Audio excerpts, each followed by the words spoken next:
Akhuwat is different from conventional microfinance in its vision, in its approach, in its operational methodology, and in the quality of human resource it possesses. Akhuwat believes in solidarity with the poor. We would like to bridge the gap between haves and have-nots. We know that society, on the one side of society, there are people who have much resources at their command, and on the other side there are people who don't have much resources to develop and to grow. There are more than 2 billion people in this world who live in less than $2 a day. So there is a huge gap between haves and have-nots. We think that this gap can only be bridged if we bring the haves nearer to the have-nots. So this is the solidarity and spirit of sacrifice for the poor, and we have created a credit pool. We call it Qarz-e Hasana pool, and the haves, the people who have more than what they require, they give donations, and because of philanthropy they put money in this credit pool, and this credit pool is a revolving fund, and we take this money and provide that money to the people who want to build their life, who are trustworthy, who are creditworthy, who don't believe in beggary and who don't believe in charity, and they want to do something in their life, and they want to stand on their own feet. The next thing is that we believe in loans which are interest free. We provide loans to the people without burdening them with the cost of capital and with the operational cost. Whatever money we get, whatever money that is donated by the people and that is put in the credit pool, that comes free of cost. So we also provide this money to the poor people free of cost. The operational cost is extremely minimal, and we don't even charge, because we want people to grow. We want them to earn the fruits from the business, whatever do they do. So these two things are drastically different from other microfinance programs. Number one, this inspiration that we have to bring haves and have-nots together, and the best way of bringing them together is that the haves give some money, and that money is given to other people, to the poor people, to start a business. And the operational methodology is that we will be bound to give them these loans free of cost. Then with the passage of time, we have developed 4 basic principles.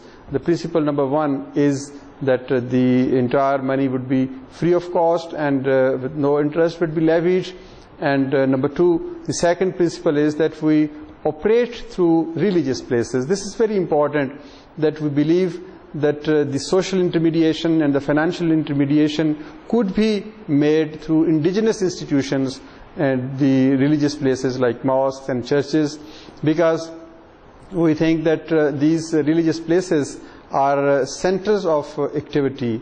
These are the clubs, these are the meeting places, these are the places where different sections of society, haves and have-nots, poor and rich, people come together, meet together, see each other, and they get a realization of how the people are, what kind of problems they are facing.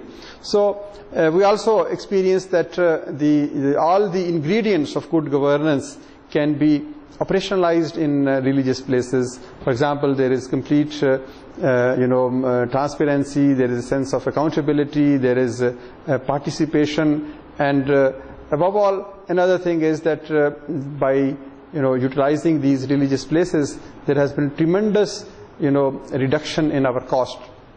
So the usage of religious places not only promotes interfaith harmony, not only helps us utilize these huge religious infrastructure for social and economic development, but it also helps us to reduce our cost.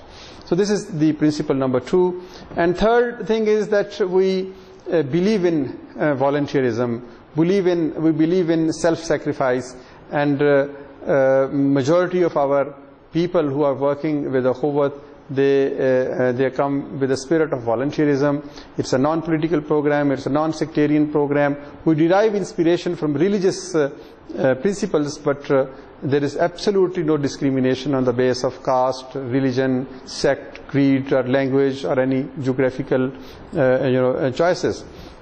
So the voluntaries, because we also believe that if civil society organizations do not believe in volunteerism, then there is hardly any difference between a non-governmental organization, a civil society organization, and a private sector organization. So this is the third principle.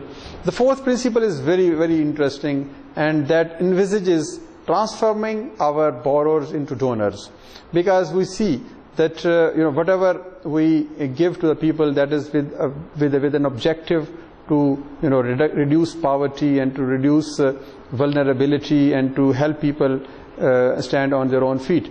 And then we expect that if somebody gets interest-free capital and with that help it builds his or her life, then we also expect that once he is in a better economic condition, he should also come up and return to the society whatever he has benefited from this support. So we give a very, very a loud message to our borrowers that now you are getting interest-free loans, and with this you will be able to build your life. But we will also expect that once you are through this crisis, once you are on your own feet, then we will also expect that you will become donor, and through your donations, through your charity, and through your spirit of sacrifice, you will help build businesses of other people. So these are four core principles. I would again like to repeat that the use of religious places for community development, for social development, for economic development, for all these social and financial intermediation. Then the interest-free loans, because interest not only puts extra burden on the poor people, but it is also to some extent exploitation of the poor people, of their vulnerability and inability to access funds. And all religions of the world also are against riba and interest, and this is strictly forbidden in all the holy scriptures. The third principle, as I mentioned, is volunteerism. The entire effort is built on this spirit of self sacrifice and helping the people who are in need of help. And ultimately, through fourth principle, we would like to build a society where there is a cooperative spirit, where people would be benefiting on the one end, and then again they will also be willing to benefit others. So this is an attempt. This is not only for us, the microfinance or the small loans are not an ultimate end. For us, it's a means to achieve an end, and that end is a society where everybody has basic facilities and opportunities to move ahead and realize his or her potential. So this is very briefly the major difference between conventional microfinance and Akhuwat's microfinance program. We don't say that the conventional microfinance people say that microfinance is industry, microfinance is business. For us, microfinance is responsibility. We don't do business with the poor. We would like to help them. We would like to give them opportunity to realize their potential and to be self-reliant and to be able to earn their own livelihoods.